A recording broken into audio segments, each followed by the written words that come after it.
Welcome guys, like I promised, I'll be dropping series of videos on how I start and finish this suit. So we'll start from the cutting of the suit and I'll be cutting the back piece. So I'll take 10 inches from the top, which is the armhole, and that was the measurement I took all through that line. And I'll also be taking 18 inches from the top, which is the half length, that is the shoulder to the waist. And I'll be taking 30.5 inches, which is the length of our suit. The length of our suit is actually 30 inches, so the half inch is for the joining on the shoulder line. And I'll also be taking 2 inches for our bending allowance on the down line. Straight to the cutting of the back piece, I'll take 2 inches from the suit length, and from that 2 inches, I'll join to the tip of the shoulder line. So that being, I'll be making a slant line from that suit length position up to the shoulder line. And that will be how we'll be able to get our suit vent. So on that line, we'll get our suit vent, and on that line, we'll get our dart for the back. So the back of the suit naturally has to have a dart, and we've succeeded in doing that by creating that line from the suit length down line to the shoulder. So I'll be marking 3 inches on the top and 3/4 inches downwards, and I'll be joining both points to get a curve for the neck of my back. Now, there's something I realized recently. The deeper your back, the harder it is for your collar to relax well. So you don't have to let your back neck go too deep, or it will become a problem when you are making your collar. So we succeeded in getting our collar. I said our collar. We succeeded in getting our neck. Then we'll go straight to the shoulder, and I'll be taking 9 inches, which is our shoulder. Then I'll be going down by 1.5 inches. So I'll be joining a line from the edge of the neck to that 1.5 inches I make to create our shoulder slant. And in doing that, I'll be making an excess line, and on that excess line, I'll be getting the actual shoulder measurement, which is 9.5. 9.5 in the sense that half will be used for sewing. So I'll take 9.5 on that shoulder line, and I'll mark. So you have to be careful because the line is not actually straight. And after doing that, I'll take my chest measurement, which is 10 inches, and I'll take that from the initial line, not the slant line. The excesses I take from the slant line, I will explain the addition later. After imputing our chest measurement, which is 10 inches, that is 40 divided by 4, we'll impute the tummy measurement, that is 9.5 inches, which is 38 divided by 4. For the hip, also 40 divided by 4, which is 10 inches. So after marking all points like that, we'll be joining all with a straight line and a curve where necessary. So we'll be joining from the hip to the tummy, and we'll also be joining from the chest to the tummy, and we'll be joining both lines with a curve and a straight line where necessary. So after joining both, we'll be joining the shoulder to the chest, and we'll be doing that with a broken line. The next thing will be to divide that armhole measurement into 2. Then we'll take 1/2 inch forward. We'll be using a curve to join the shoulder to the chest. And that will be the armhole curve of our back piece.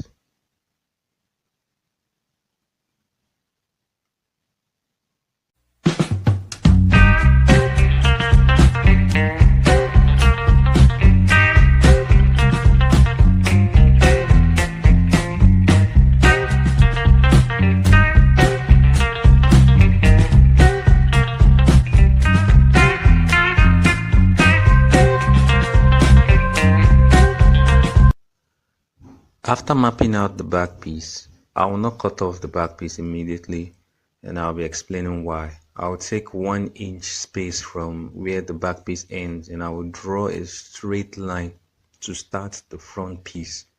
Now, the reason why I'm not cutting off the back piece, I'll be explaining later when I get to that point. So I'll be making a straight line, and on that line, I'll be starting the cutting of the front piece.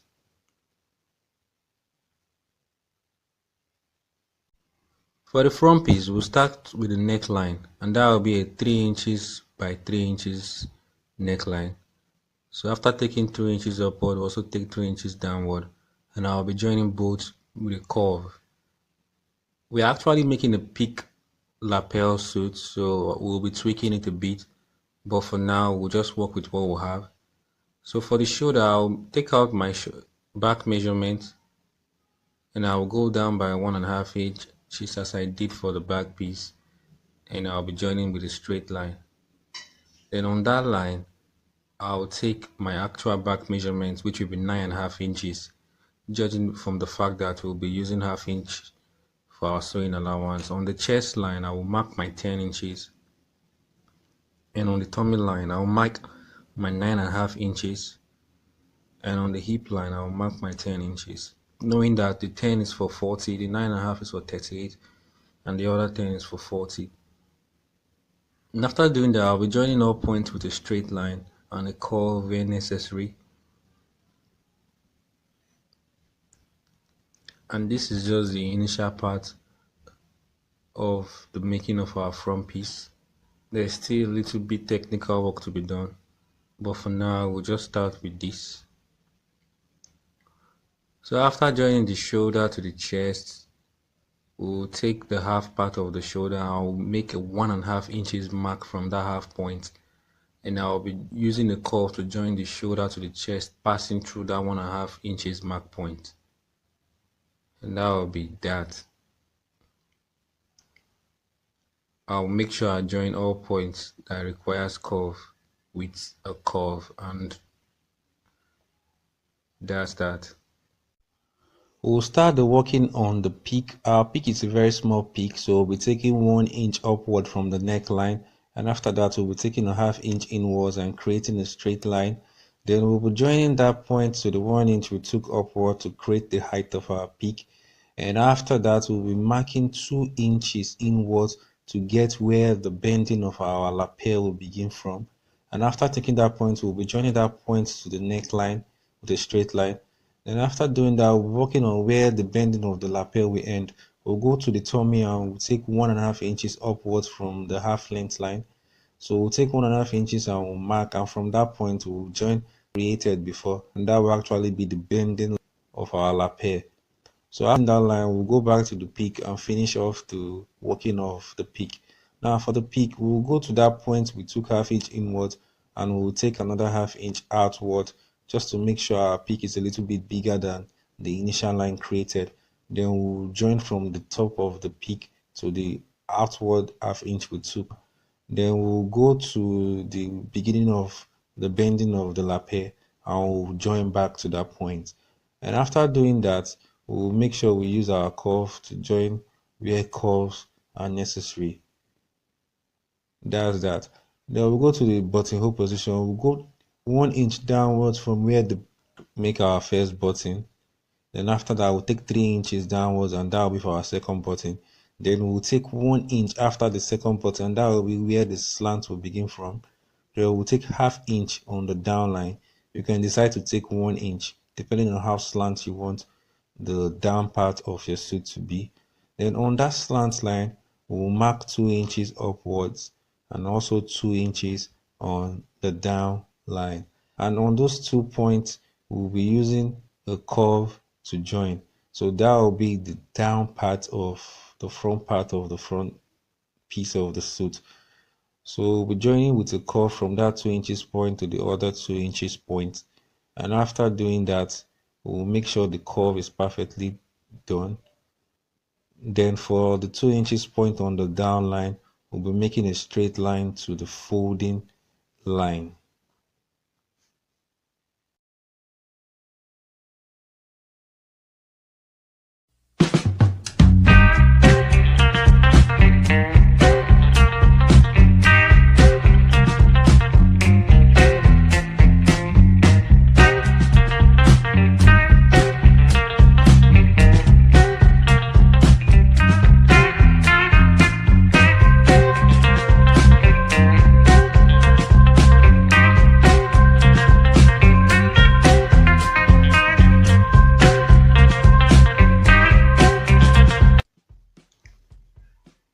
After mapping out the front piece, we'll work on our darts, and that will be the beginning point of the side panel. So we'll take the 10 inches on the chest, we'll take that 10 inches on the tummy line, and we'll also take the 10 inches on the hip line.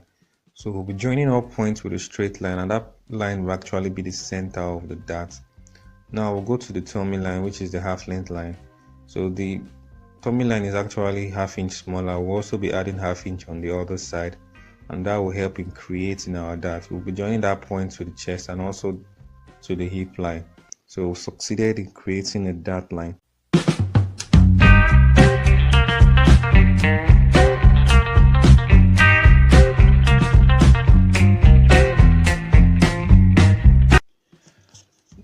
Next, we'll be creating our chest dart, and to do that, the first thing to do will be to divide the chest into two. Half of 10 will be 5 inches, and we'll also mark 21 inches from our top line, and that will be for our pocket line. So after doing that, we'll divide that line into two, which is also 5, and we'll be joining the upper line to the down line. We'll be starting 2 inches from the chest line because our darts will not actually meet our pocket. Now our pocket will actually be on the chest line. So succeed in joining those lines to create our chest dart and also our pocket line. Next will be to cut out our back piece. So we are cutting out the back piece because we will be using the back piece when we will be creating the side panel. So that is the main reason why we are cutting out the back piece. And the excesses that will be created on that slant line of the back piece will also be needed in the cutting of the side panel. In cutting our side panel, the side of this back piece will be needed. So we'll go straight to the front piece. And to create our pocket, the first thing we'll be doing will be to trim off the excesses in the front of this front piece, because we need to know the exact size of our lapel before we can actually construct our pockets, because folding the lapel inwards, it has to cover the pocket by at least ½ inch. So we need to obtain this for us to be able to create our pockets.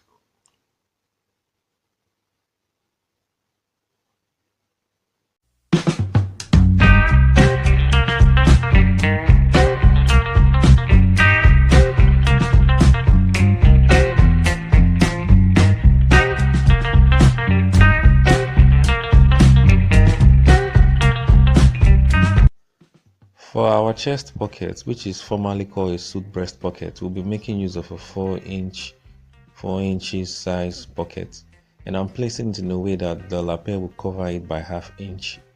So as you can see, I'll take ½ inch from that chest line upward, and that would create the slants for the pocket we'll be needing.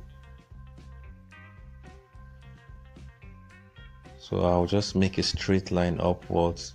Our pocket will be 1 inch or 3/4 inches high, depending on how we feel when we are creating the pocket itself. So this is just a prototype of how the pocket will look like on the bodies. So we'll just make a parallel straight line on the height, and we'll be creating a perpendicular straight line to join both sides.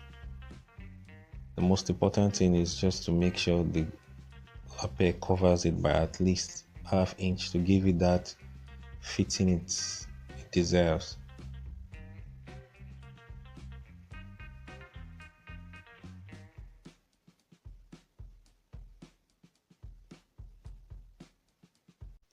Finally, we'll be working on our side panel, and I'll be adding 2 inches all through from the center line of the dart, and that 2 inches is for the sewing allowance of the whole suit. 2 inches in the sense that when 2 inches is multiplied by 2, it becomes 4, and we need 4 inches for the sewing allowance. Now for the back piece, we removed a particular section of the back piece in the creation of our dart of the back piece. That section we remove will be added to this side panel, and even at some parts, excesses will even be added for specific reasons that I will be explaining. Now for the hip, 2 inches is removed from the back piece, and that 2 inches will be added For the tummy, what is removed will be added, and for the chest, what is removed will also be added. Now for the chest, we will be adding 2 inches instead of what will be removed as a result of all the shoulder, the under canvassing of the sleeve, armhole, and everything. So we'll be using the back piece to join the curve of the side panel, and I'll be using my marker to trim out. I took 1 inch upwards. I think I took ½ inch when I was creating the back panel, the back piece, but I took 1 inch here. You can use ½ inch for yours because when you are joining, you will want both pieces to be equally joined. So I'll just be mapping out the side panel. The side panel, the function of the side panel is just to carry all the excesses that was removed when you were cutting, say your sewing allowance and also your dart removers.